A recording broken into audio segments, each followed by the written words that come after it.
UK's Prime Minister Liz Truss has stepped down after her economic policies have weakened the pound, and she has experienced a rebellion from her own party. Now, Ben Shapiro has weighed in on the matter. And while there's a lack of specificity here in regard to the spending he's referring to, I think it's worth trying to, decipher what he's talking about. So he has read it in this way. Liz Truss's minuscule stint as prime minister should teach all of us one very important thing. Systemic economic problems created by out of control spending over the course of decades are going to claim a lot of scalps and create a lot of volatility across the West in coming years. Now, I think it's important to note that he's saying spending over the course of decades, but again, there's no specificity. And in regard to Liz Truss specifically and the policies she implemented, there was austerity and tax cuts for the wealthy, which does go along with the type of economic policies that people like Ben Shapiro typically love and support. Now, with that said, I don't want to just tell you that. I want to provide actual evidence to that point. And so we go to a journalist from the UK who explains who Liz Truss is, what she supported in terms of economic policy, and how incredibly unpopular and disastrous it would be. Let's watch. The policies that she's been putting forward, which she seems to have some enthusiasm for, are extreme neoliberal policies, cutting the state, cutting taxes for the rich, even more austerity, even more privatization if she can, just at the time when we need the complete opposite policies. She's adamantly opposed to organized labor. She hates trade unions. She wants to shut down their capacity to strike and to take other forms of collective action. She also has strongly hinted that she wants to tear down the regulations protecting workers, protecting them from being forced to overwork, protecting their terms and conditions, their wages. So that's a great threat to people, especially at a time of, well, we're facing a serious economic recession. Now, that was an interview with UK journalist George Manibo, and he was explaining to Democracy Now! Where Liz Truss stands on these economic issues a month ago. And his predictions ended up being accurate, and it did hurt the economy in the UK. Yeah, so this is a rare situation where a conservative pundit is partly true, saying something that's partly true. I'll give it only 3 out of 4 Pinocchios. So I'll tell you the 1 Pinocchio he got right and the 3 he got wrong, okay? So the part that's correct is the bond markets reacted very poorly to this. And they reacted poorly because of the effect that it was gonna have on their deficit and their debt, okay? And that is totally out of control. And it got to the point where their credit rating got to about Greece and Italy's level, which for the UK is disastrous. And so the part about the government expanding and spending too much, et cetera, over the course of decades is relatively correct, okay? Also, it looks like Shapiro's right. No. Now the parts that he left out are critical, okay? So Truss did not come in and go, oh my God, this deficit is so bad, it's my #1 priority, we're gonna bring it down. No, she said the opposite. I'm gonna give more tax cuts for the rich, which conservatives like Ben Shapiro love.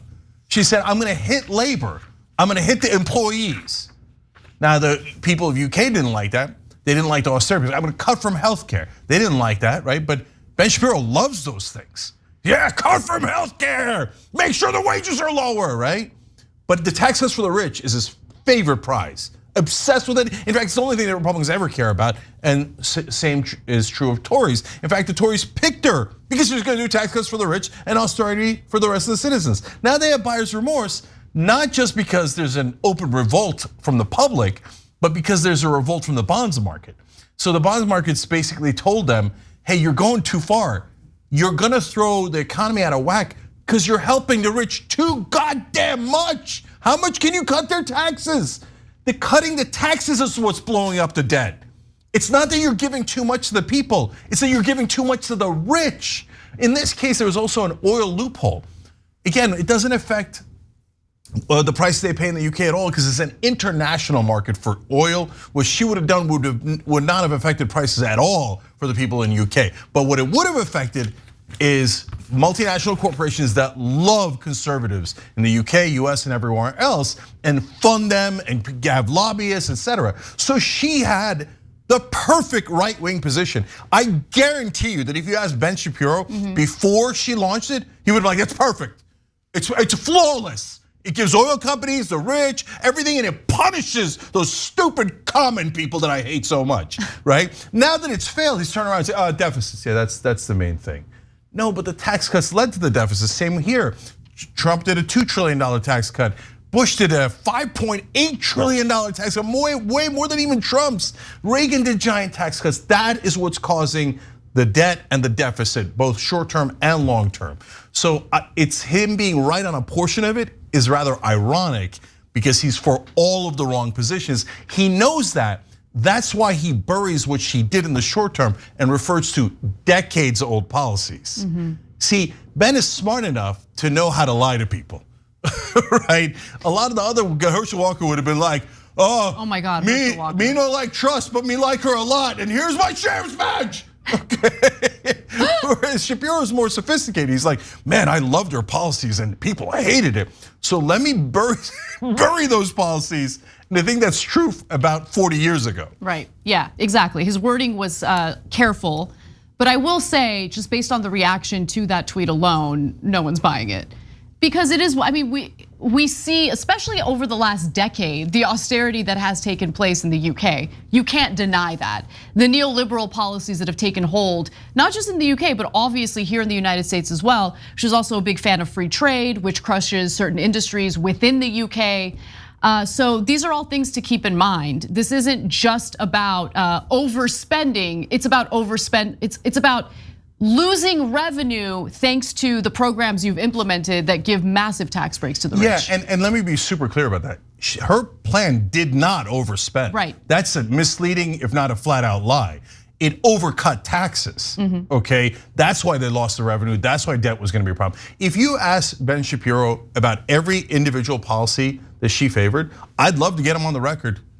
Are you against those policies? Because those are Republican 101 policies here in America. Yes. If you are, let us know, let your audience know. Taxes for the rich suck. Loopholes for the oil companies suck. Cutting your healthcare sucks. Let them know. No, you're not gonna do that because you're lying. And you know you're lying. So that's why if he's challenged on it, he has no answer. Thanks for watching The Young Turks, really appreciate it. Another way to show support is through YouTube memberships. You'll get to interact with us more. There's live chat emojis, badges. You've got emojis of me, Anna, John, JR, so those are super fun. But you also get playback of our exclusive member-only shows and specials right after they air. So all of that, all you gotta do is click that join button right underneath the video. Thank you.